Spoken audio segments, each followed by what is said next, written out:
Oops. Hi, everyone. Wonderful to see you again on Knowledge is Power Thursday. It is so good to actually learn something to overcome the challenges that we have in life because I do believe knowledge is power. Yes, we can sit here, mourn and vent and be frustrated about it. We could do that. It is a journey to recovery. However, if we can provide you the knowledge to get you out of pain faster, to get you out of that grief quicker, that's the reason of why this session is so important to have. Today, I have a special guest who is coming in to show us how to get over grief, how to become resilient in what we're dealing with. Because I know that we all face tough periods. And just from talking to her, it made me realize that I wasn't crazy. Whatever I'm feeling was validated, that I don't need to go to a psycho hospital. I can actually get some professional help in another way that will support me in what I need. So without further ado, allow me to introduce Dr. Barbara Hopkinson. Hi, Barbara. How are you? Hi, Martha. How are you? I'm very good. Thank you. Thank you Uh, for coming up on our show. Please tell us what you do. okay. Yeah, thank you for inviting me. Um, I run a nonprofit called The Butterfly's Journey, and basically the reason for that, and I'll go into it a little bit more when we do the resilience workshop that we're going to follow this with, and give you a little bit more background and things. But suffice it to say that I have had several losses. I have actually lost three children, my second husband, both of my parents, and sight in one eye. And so, plus some other financial losses and things. So there's all different kinds of loss. And so that motivated me. My background was corporate technology in software. I worked for IBM for 10 years.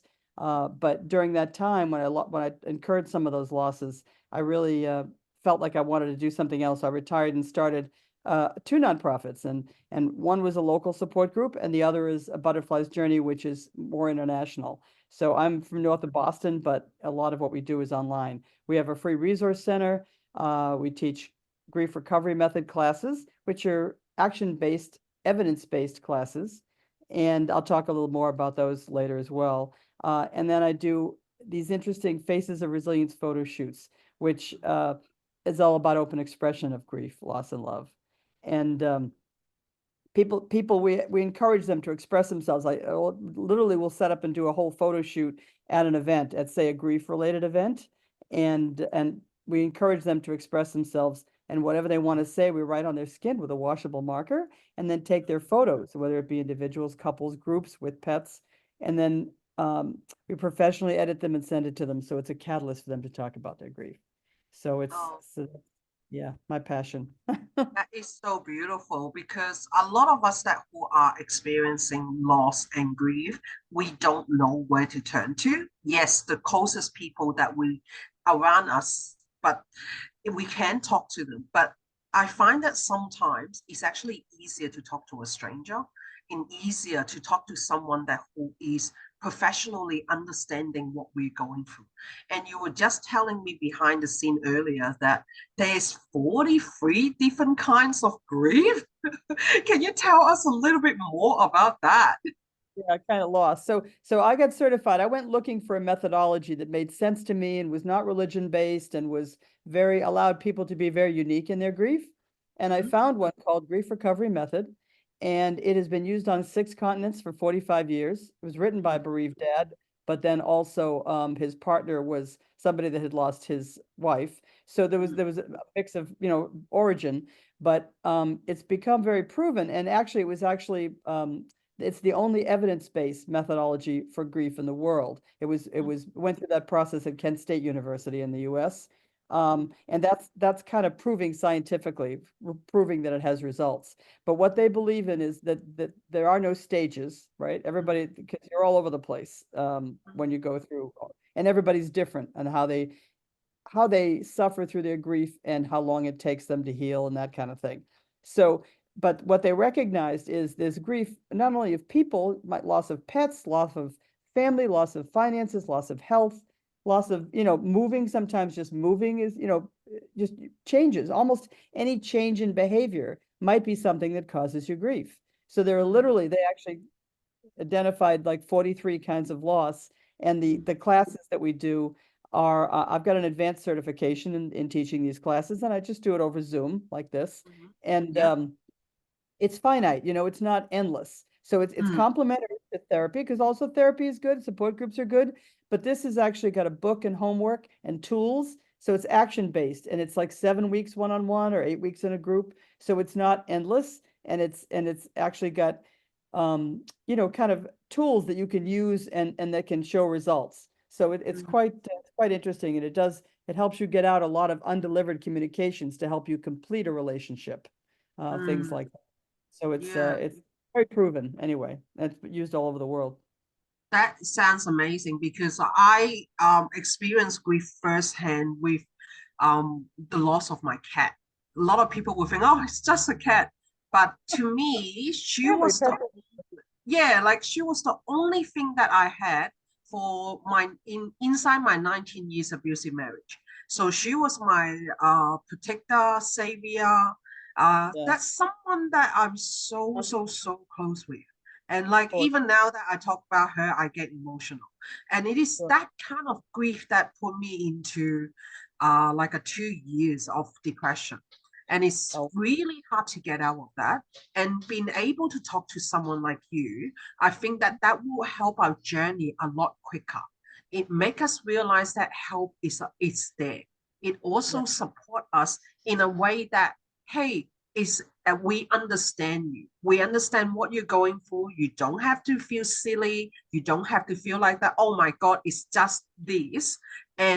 And we can actually understand that all the different kind of grief that is coming in. Right. Yeah. And I've lost several pets as well. I didn't list that, but Mm-hmm. some of them that I had 10, 15, 16 years, that one of them was when I went through a divorce after a 30-year marriage. And after my son died, I had a miniature schnauzer that was absolutely like my confidant, right? And Yeah. she passed away at 16, and it was very traumatic. I had a Mm. one of my students one time was a woman who had lost her dog, and it was very much like losing her baby, because she was Yes. that dependent on the dog. It's just her and the dog, and the dog was involved in her business, and Yeah. everything. So absolutely, I understand.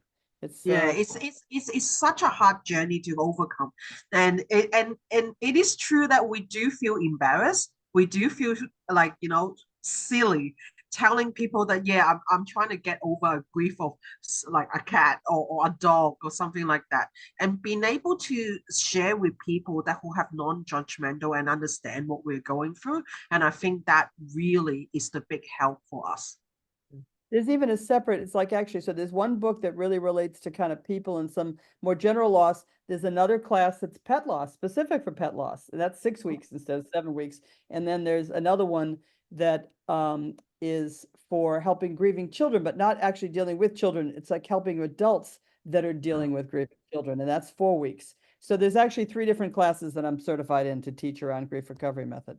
Oh, But that yeah, sounds they're amazing. very helpful. Yeah, that sounds amazing because it is true for me that knowing that there's help out there is always a bit help. Like I have been for a few healing sessions as well to get my head around it, but knowing that there's only a few more weeks I need to do, it is light at the end of the tunnel that I finally feel like myself. I finally feel like that I can do all of this, and it really helps me to realize that the importance of resilience because without the resilience, we can just shut up gate and say that that's it. Like, I don't want to deal with it. I want to curl in my bed. I wanted to just cry about it.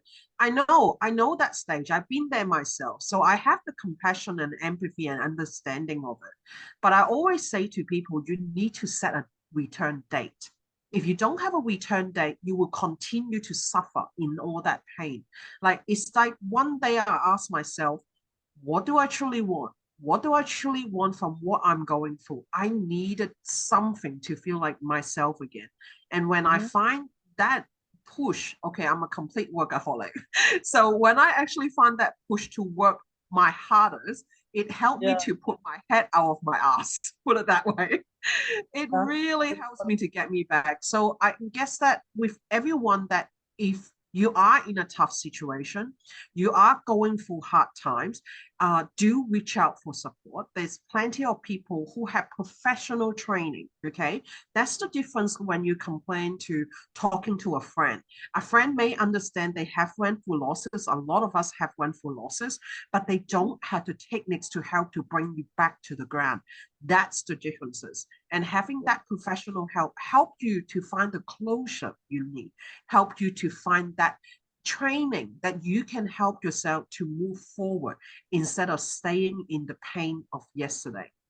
Yeah, and So, it's true. You have to make a choice. You have to make a choice to heal. So that's the first step, is making that choice that you really want to heal, and it take action. It's not fast or easy, but mm, you have to work at it.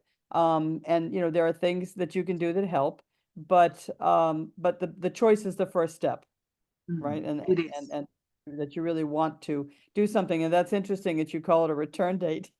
Not everybody Yeah, can stick probably their date that they pick out of the air, but to keep an open mind about yeah, trying new things.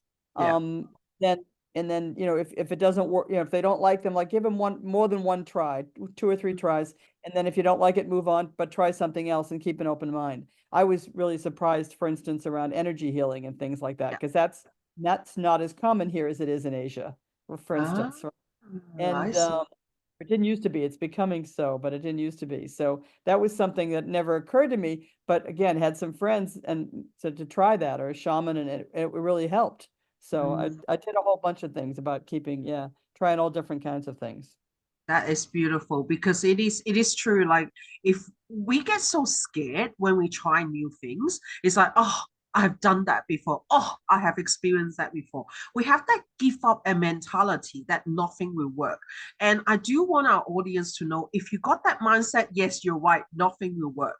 Unless that you're willing to open mind and say, hey, there's hope out there. There's light at the end of the tunnel. That return day is why you need to actually come back. That's when you say that, okay, I'm open to suggestion. Yes, okay, I'm willing to take that step and starting to try something different onto it. That is such a good way to start your journey in this healing. And So just after, I'm sorry, I didn't mean to interrupt you. You no, no, done? no, go. So I just when I put a book out 10 years after my older son died, my 21-year-old son died, and called A Butterfly's Journey, same name as my nonprofit, but Healing Uh-huh. Grief After a Child. And it was 10 years after, so it gave me a lot of introspection about what I felt worked and didn't. And I did Mm, that. The last chapter of the book, I've actually got the book here. I'll just show it to you real quick. It's mm, the last A Butterfly's Journey. So anyway, and there's a story about that butterfly actually. But anyway, the last chapter, I said the three things that I thought were the most important. One of them was keep an open mind and trying new things, and don't worry too much about other people's opinions, because mm. everybody's got an opinion about how long it should take you or what you should do, and they're not in the same situation. Even if they had a similar loss, it's not the same relationship. So Yes. trust your gut is Mm, the big message there, and keep an open mind and try new things. The second was helping others helps you heal. It's mm, amazing how reaching out doesn't matter what it is or if it's tied to the loss or not, but something about helping others and getting the focus off yourself is very, very healing. And then the mm, third thing was it's all about the love. And so if mm, you can really remember the positive memories and start looking at that person or that pet's life as a gift, or even that mm. experience as a gift and not just a loss. Yeah. And like in the case of my 21-year-old son, I had to Mm, get to the point where um, I had to think, wait a minute, if I had to do this all over again, would I choose to have never known him? Or would mm, I choose to do it all over again? And I would do it all over again because I had mm, 21 years with him.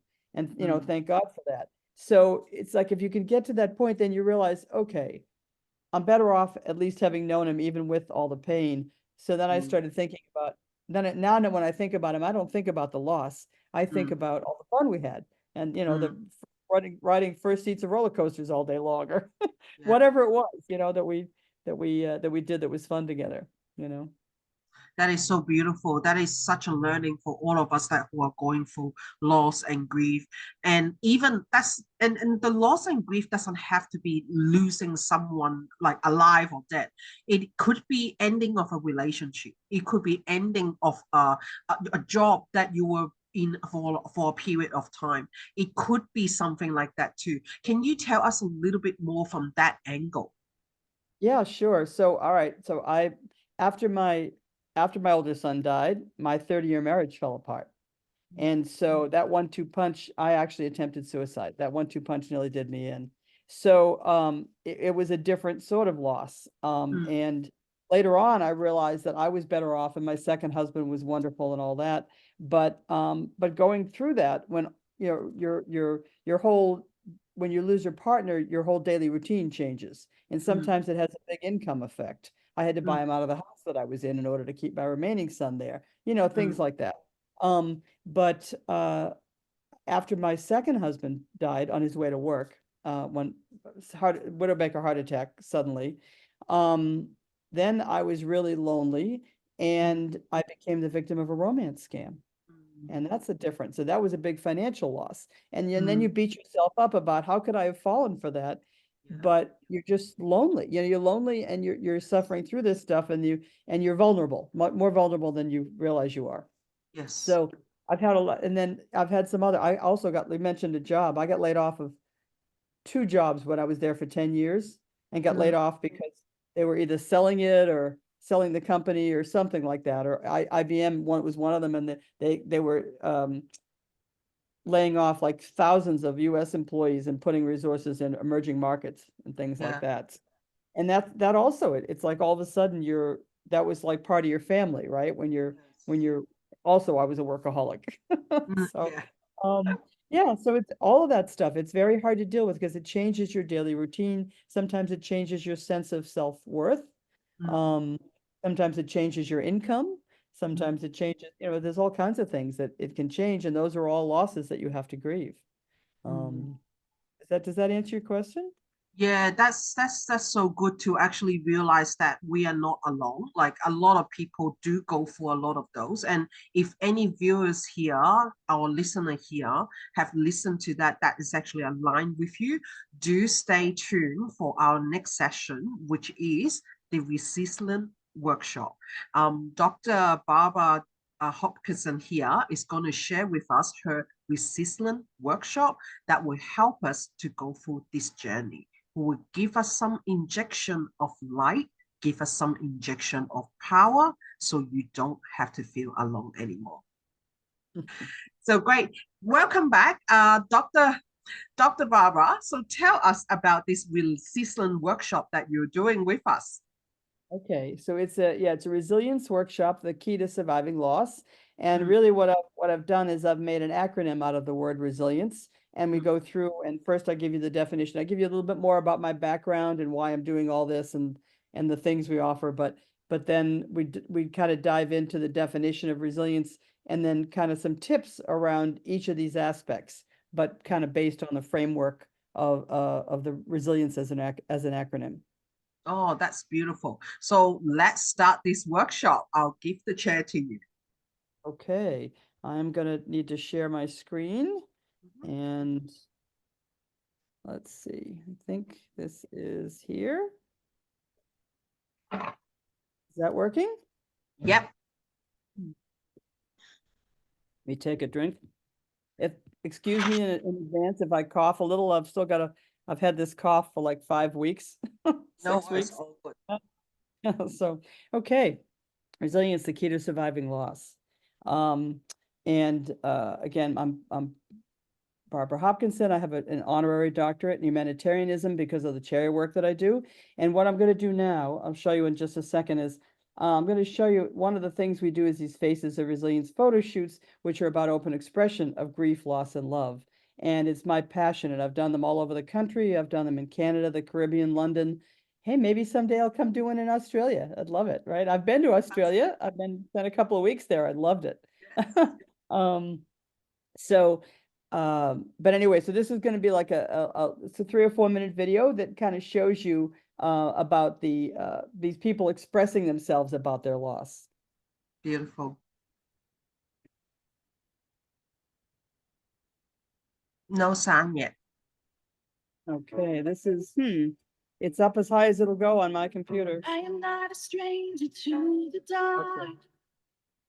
Hide away, they say, 'cause we don't want your broken parts. I've learned to be ashamed of all the scars. See it okay?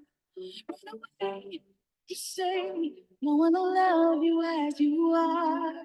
But I won't let them break me down to dust. I know that there's a place for us. For we are glorious.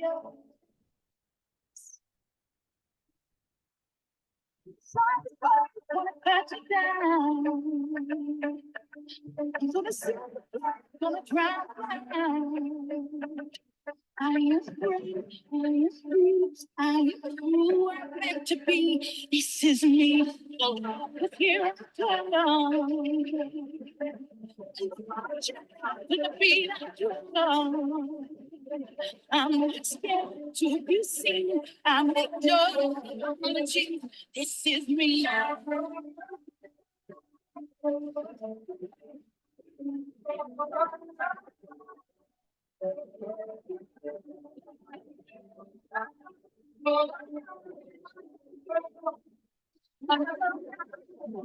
It's my spirit. Well,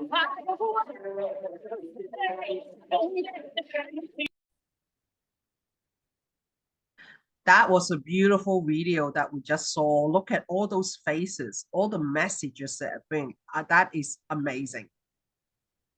Thank you. It's very cathartic for the people, for the participants to actually do it, because often, at least in this country, people run, they don't talk about grief very much. So they don't get a chance to express themselves very much. And so this, especially when they've lost children, because that really, people really don't want to talk about that. So this allows them to express themselves as cathartic. And then when we professionally edit it and send them the photos, it's a catalyst for them to talk with their families and friends. That's beautiful. Moving on to a little bit more detail about the introduction. So I was 30 years in software and 10 years with IBM. I've been lucky enough to join 54 countries on 6 continents, including a couple of weeks in Australia, which I loved. And I have 5 grandchildren, and I live north of Boston, and my favorite role, honestly, is Nana, right, to them. But the type of work I do, and because of the losses I've had, and I'll talk a little bit about more on that in a minute, the grief work I do. So I founded a chapter of the Compassionate Friends, and the Compassionate Friends is the largest grief organization in the world. So the one in the USA, but they're in 30 countries, and I founded a chapter north of Boston, which I ran for 20 years. And another couple has just taken that over recently. And then I founded a Butterfly's Journey to cover more general kinds of grief, because Compassionate Friends is about loss of a child, grandchild, or sibling. A Butterfly's Journey is all different kinds of grief. And then the Faces of Resilience are the photo shoots you just saw in the video. I've got an advanced certification in grief recovery method. We talked a little bit about that before we got into the workshop. I've gotten several awards. Luckily, a TWIN is a tribute to industry. This International Association of Top Professionals. LONI is the Ladies of All Nations International. And then my honorary doctorate in humanitarianism with a presidential citation for the charity work that I've been doing. And then I've got my memoir that I showed you, and I can show you this later when we're on one of the other screens maybe, but this is sorry, not that one. Is a photo book for Faces of Resilience. This Zoom doesn't like these when you're not in this mode. Anyway, so and then I've participated in 9 other books as a co-author. So that's about me. The Butterfly's Journey has 3 offerings. We talked a little bit about it. There's a free resource center for grief, so you can just basically, you can see at the URL there, butterfliesjourney.org. Just note that butterflies is not plural, it's possessive, so it's FLYS. And then that's for a free resource center. And then we do those grief one-on-one classes or group classes. And I do a free 30-minute call if anybody just wants to call and explore. That's BIT, the bit.ly basically, then GRM-call is how you'd get that. And I'm offering to take $100 off, because they run between $400 and $700, but I'm offering to take money off if you tell me that you're from this group. Yep. Okay. The Where to Go 40 plus group, do mention it when you're actually booking in your call. Yes. And then the photo shoots we talked about, but those are the links that you can see that, and you can see that the grief recovery method has that symbol of being evidence-based. And oh, that's the picture of the Faces of Resilience book right there on the bottom. I didn't have to Mm. hold it up. Mm. So it's a photo book, and I'm hoping to do a series of those books. Yeah. Anyway, so I'm resilient, and the reason I've proven my resilience and I've worked very hard at it is because I did lose both parents when I was 32 and 47. I've lost 3 of my 4 children. Brent, who was 21, motorcycle accident. He was on his way to being an Army pilot. Robbie was a full-term stillbirth, and then I had a miscarriage. And then again, Brent's death was a catalyst to end my 30-year marriage. And then I was happily married the second time, and he died on his way to work. One morning, suddenly, I was vulnerable and I became a romance scam victim. And then later on, I was in the gym and I fell in the gym and it detached my retina and I ended up losing the sight in my right eye. And a few years later, I lost the eye. So I have a prosthetic as one of my eyes. And then other financial losses, such as there were some other scams and different things like that. So I'm familiar with kind of the full circle of different kinds of losses. So, if we talk, I think, obviously we can help. I can understand a lot of it, but there's some photos of my husband who was kind of around me, take nothing for granted. That was one of the Faces of Resilience photo shoots you see on the bottom there. He was 6'9". He was tall, great guy. My parents above it, my older son on the right, and I only have footprints from my younger son there. But anyway, it gives you an idea. Mm. So getting into resilience, I'm going to take a quick sip of water because I'm getting dry. So the definition of resilience is the ability to recover from or adjust to misfortune or change. Again, all different kinds of loss require some sort of working to get resilient, right? And so there's so many different kinds of change that you might have to go through that, when you recover from that, then you attain resilience. So this is what we're going to do. We're going to go through each one of these really quickly and to give you some tips, right? But we've made an acronym out of resilience. So one of the things is you want to recognize the significance of your loss and evaluate the impact. Educate yourself on available resources. Make sure you take care of yourself, especially in a family situation, if it's a loss of a family member or a pet, because you're going to be better to help others, if you're taking care of yourself. And then identify support options that fit your style. Lean into the loss. It's your lifelong partner, but it's not an albatross. It gets better, and you learn, and there are some positive things from it, but we'll go through all that. And then the instincts, relying on your instincts. It doesn't happen so easily by itself. You do have to make a choice to heal, and then make a little time, take some time and effort. You understand the process, that it's unique to you and it's normal. Don't think you're crazy, because what you're going through is normal. And then after you start to see some results and start to feel better, celebrate the memories of your loved lost ones and embrace the change in the new resilient you. So let's just touch on each one. So some of these, when you're recognizing the significance, secondary losses. So for instance, if you've lost a partner, you may have lost his or her income, or you may have lost something very important to you that was a habitual, maybe you had breakfast together every day or had Sunday, dinner together with family, or, there might be secondary losses. It might change your lifestyle. You might have to move from your home, and that's a loss, right? So recognize that sometimes friends treat you differently after a loss if you've lost a partner, and all of a sudden your couple friends disappear, right? So all those kinds of things, just recognize it. It's not to make you feel bad about it. It's to say, okay, these are the kinds of things that if I recognize it, I can start to deal with it, right? I can start to think of ways around it. I can maybe make notes around it. I mean, there's lots of tips that we didn't really go into at the beginning, but journaling is a very good, just to get out. It's very cathartic to be able to journal. Nobody ever has to see it.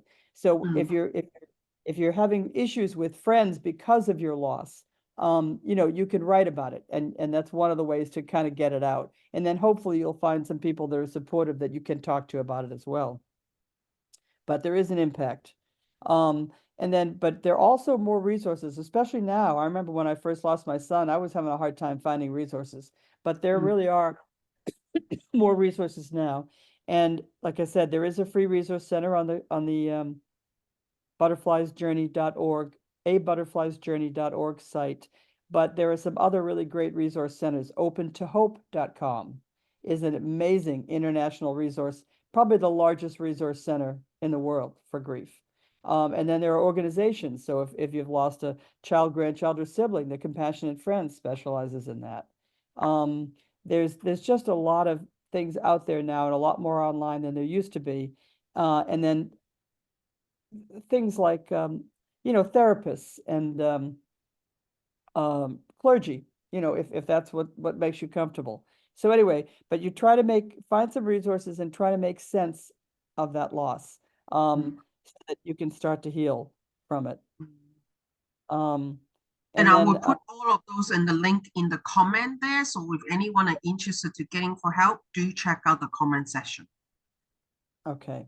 And self-care. People very often don't take care of themselves, right? They isolate. They don't eat well. They don't get exercise. It's really important for your healing to make sure you take care of yourself, because if you don't, it just makes things worse. If you don't eat well, exercise has effects on your brain chemicals and how you feel. So getting out in nature is really good. Just take walks in nature anywhere around you. It's very helpful. Go and play with children, or go and play with pets, right? But make sure that you eat and take care of yourself. And sometimes a family member, or especially a mother, they'll neglect themselves because they're worried about everybody else in their family if they lost a family member. But you're going to be a lot more useful to everybody else if you take care of yourself and you get enough sleep and you get enough nutrition and that kind of thing. So and hydrate, always plenty of water and things like that. It does help, especially in the early stages. And then identify the support options that fit your style. Now, that might be a therapist, it might be a support group, it might be clergy, it might be something like my grief recovery method classes, it might be all of the above.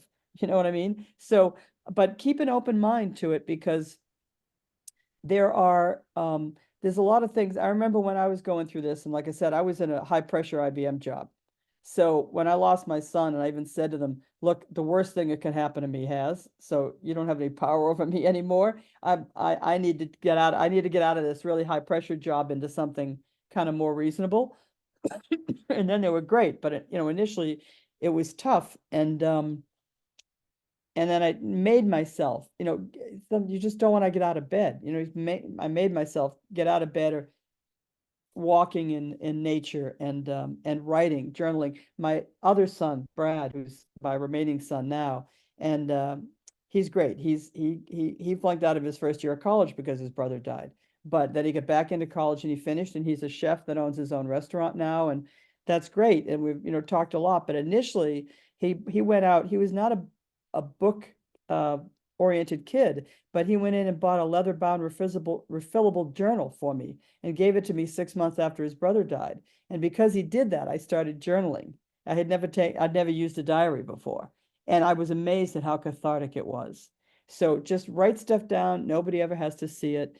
And then, find some people or groups or people that you can talk to and get it out. It really helps a lot. And then of course, professionals, therapies, or different things like that. When you lean into it and acknowledge it's your lifelong partner, that sounds a little discouraging, but that's not how it's meant. It's really that, yes, your life is different, but it can be happy again. And when you get to the point where, like I was saying with my son, where now I think about his life as a gift, not just a loss, one of the things that going through the grief did for me is it made it very crystal clear what's important and what's not. So I don't waste any more time on negativity.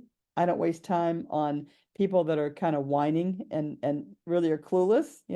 I don't waste time on just trivial things and things that aren't important. It made it so clear to me what's important and what's not, that it improved my life in that way, right? And it made my relationships more important to me, and the friends that were good friends. it brings out the best in people very often, or the worst in people, but at least you'll see it, right?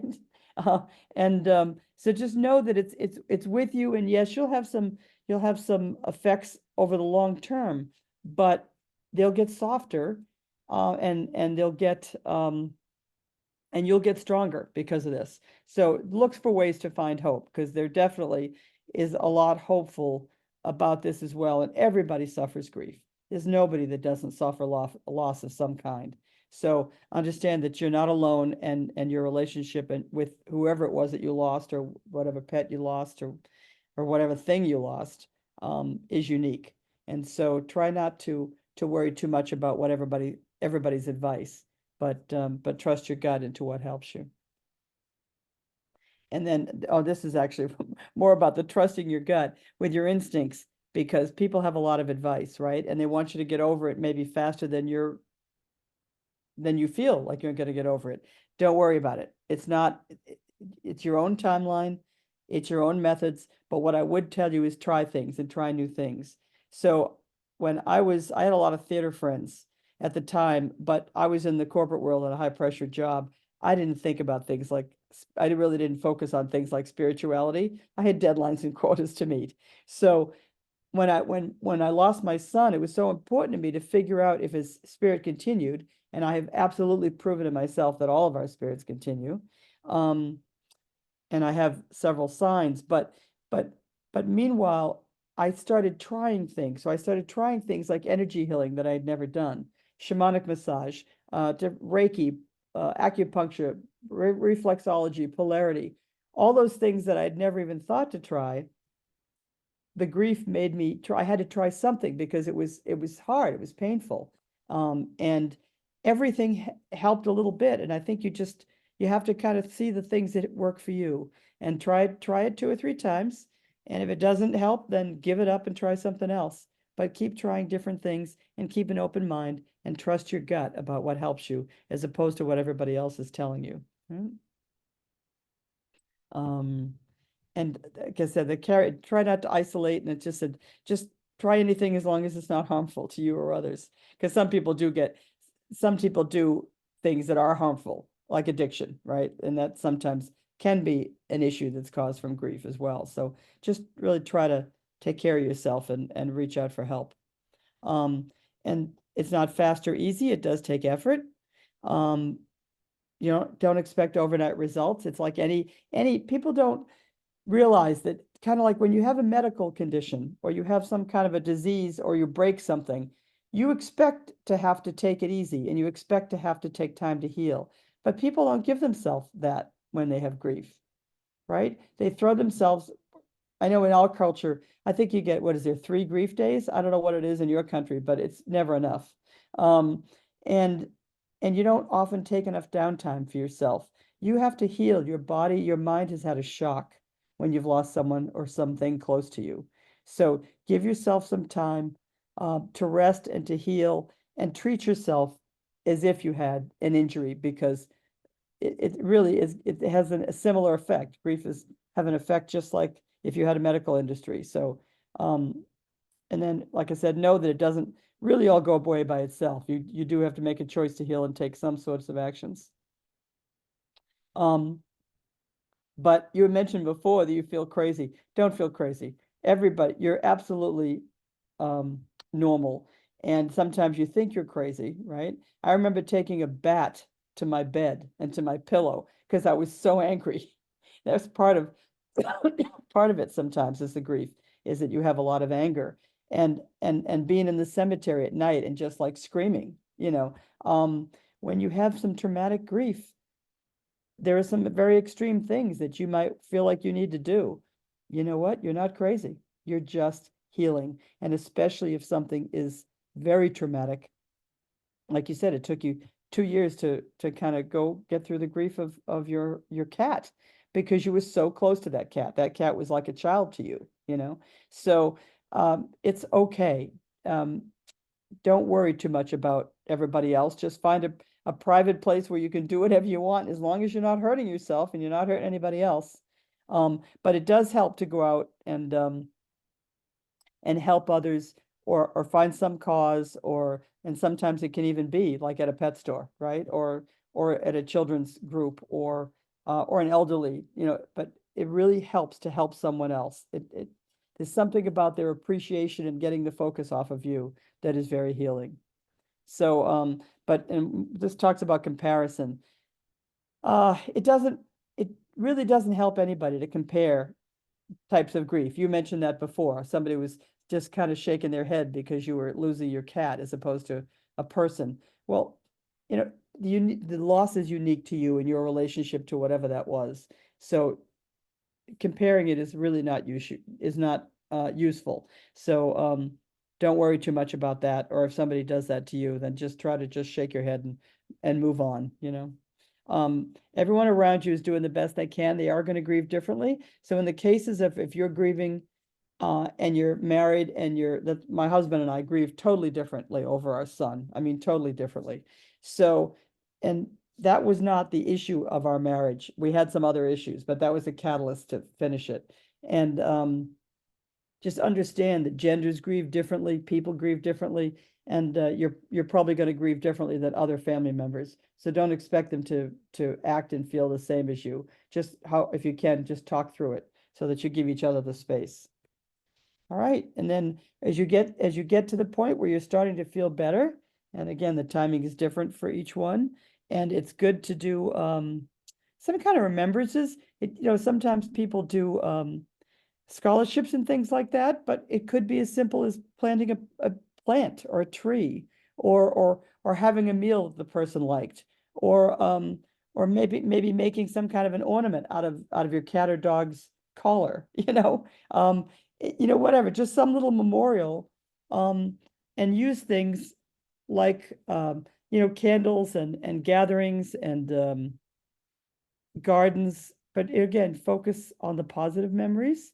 So I know my son and I, like I said, I did some mother-son trips, and we went to Dallas one time, and we just rode nothing but front seats of roller coasters all day long. And over lunch, he talked me into a bungee jump. Crazy. So now that's the kind of thing I think of when I think of him. And even though, I mean, he was very strong-willed and confident, we used to go toe to toe and argue, but we had so much fun together that's the kind of stuff that I think of now when I think of him, as opposed to the loss of him.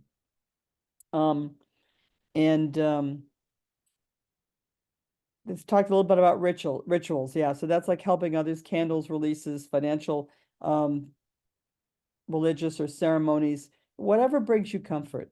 Rituals are good. Rituals are absolutely helpful in grieving. And the last one, embrace the change and the new resilient you, because now this is a tough journey. So when you start to feel a little better, give yourself some credit, and maybe do something nice for yourself, whatever it is. Buy yourself some flowers, or go for a manicure or pedicure, or if it's a guy, maybe it's something special for his car, whatever it is. But reward yourself a little bit and understand that you have come through a difficult thing, and also understand that love never dies, right? The law of physics is that matter changes from energy to matter, but it doesn't dissolve, it doesn't go away. So even pets, I've actually gotten messages from mediums from my pets. But then also, and I had several signs from my son. And somebody one time, it wasn't a medium, but she had that psychic capability and could take messages for me from him. He actually saved me from getting hurt one time because she wasn't there. But she sent me a message and said, "Be careful going up your front steps." It was a place I had rented for the summer. And sure enough, the steps were broken. She had never been there, but he sent that message through her.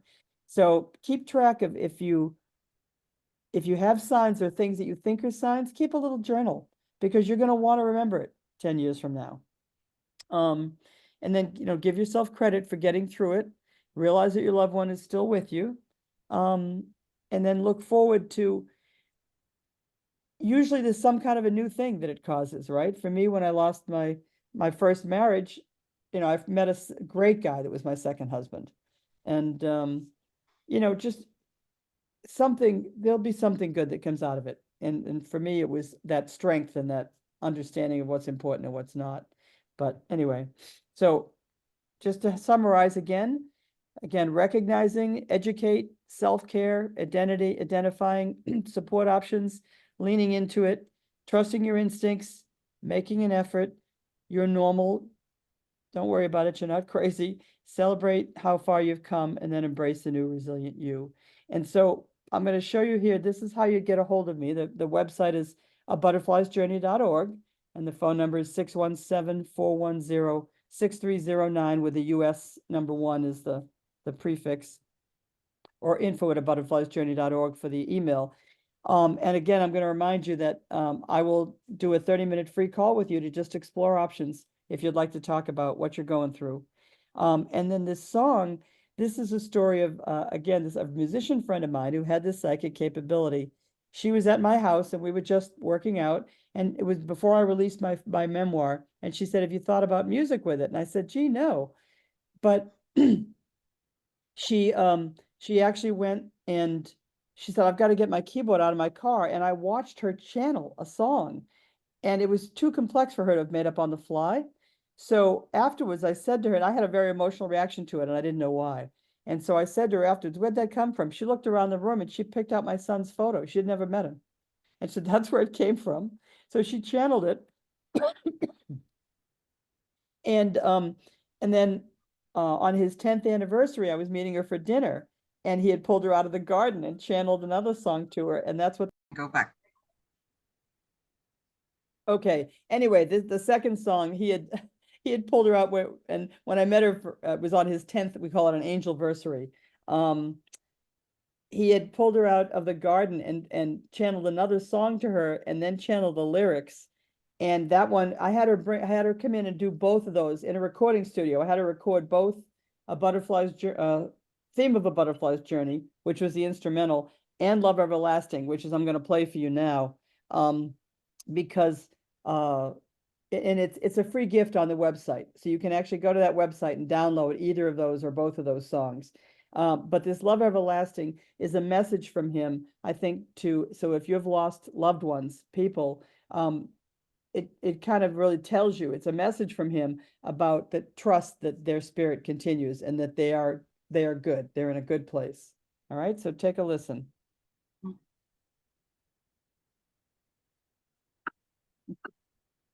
Your love gave me the wings to be an angel. Your love taught me the ways of a good man.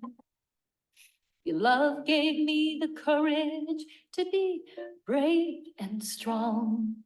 You always told me do the best you can. My love is like the song along the seashore. I'm floating in the colors of your sky.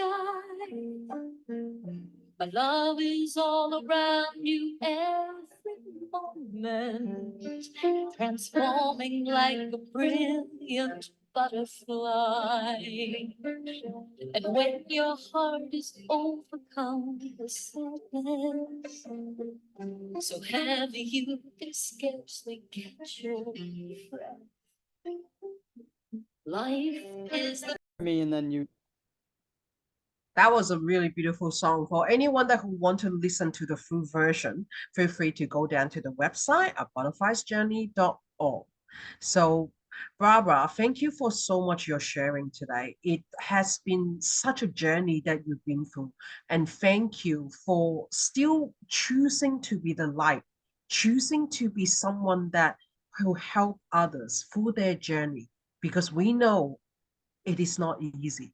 And we understand how much you have to go through to be where you are. And in here, I just wanted to thank you once again for being you. Thank you so much for having me. And I just wanted to, the pictures of myself in one of my Faces of Resilience photos that says you are stronger than you know. And that's really the message I want to give to everybody, is that you really are stronger than you know. And give yourself credit for going through it. And it's become my purpose. It's my purpose in life. So if there's anything I can do to help, please let me know. And thank you for having me on. It has been just such a great journey with you today, going through your trauma, listening to us that what we actually need, and understanding that there's different kind of grief, and you don't have to feel silly when you're reaching out for help, because there are people outside that is actually understanding you. So, what would be the one more piece of advice for today that you can give to our listeners? Let's see.